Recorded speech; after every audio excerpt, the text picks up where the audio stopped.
I have been waiting so long for this movie, almost a year.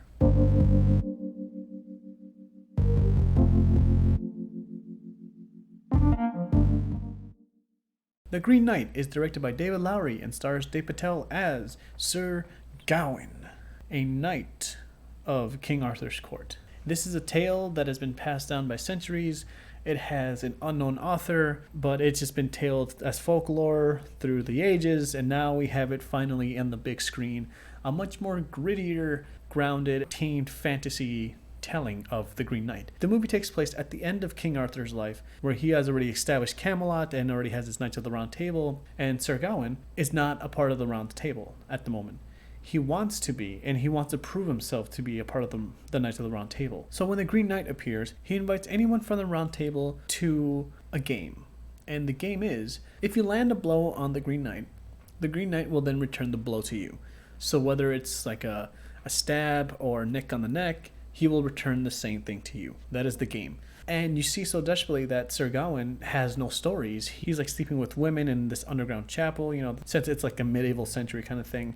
And he is pretty much not anyone, and he wants to be someone. So when this opportunity arises, he steps up to it, and he takes it a little bit too far by beheading the Green Knight. And from there, the proposition is made. The Green Knight proposes that Sir Gawain take the axe that was once the Green Knight and find him at the Green Chapel 1 year from now to return the blow and to end the game. The story is pretty much a deconstruction of a hero's journey, and Sir Gawain is actually tested by his loyalty, his humility, everything on his journey to go to the Green Chapel. And since he landed a killing blow on the Green Knight, and it dawns on him that he's pretty much walking to his death. Sir Gawain is a very complex character. This movie gives us the pleasure of actually unraveling his actions and his character in general. It's a deconstruction of the hero's journey. He's not your traditional hero. He makes mistakes, and he does everything that he can to not make those mistakes, but yet he does. I was really excited to see this movie, and it's a totally different movie from what I thought it was.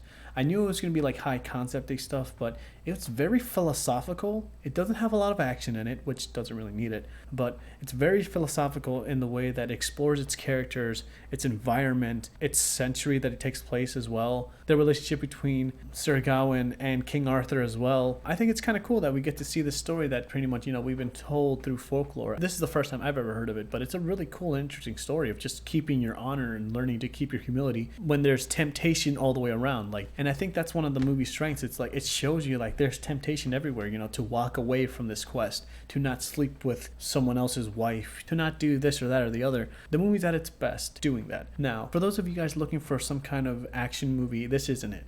It's far more than that. It's a much more deeper and richer experience that, like Pig, my review that I did last week, it really takes its time exploring the world and its characters. Overall, I really like this movie. I find it difficult to actually recommend it because it's not going to be for everyone, for sure. This movie just has so many philosophical questions and has so many concepts in it that traditionally takes our hero and flips it on its head in a different way. So because of that, it might rub off people the wrong way. If you are going to go see this movie, definitely see it with an open mind, just looking for an experience. It's for people that really love movies and love cinematography and just character studies. This is what that movie is for. I really like the movie. I'm curious to know if you guys are going to go see this one. To me, The Green Knight is not going to be on my top 5 favorite movies of the year. I'm hoping that Suicide Squad is going to be something really out there and just fun and exciting in every way, shape, and form. And I can't wait for that.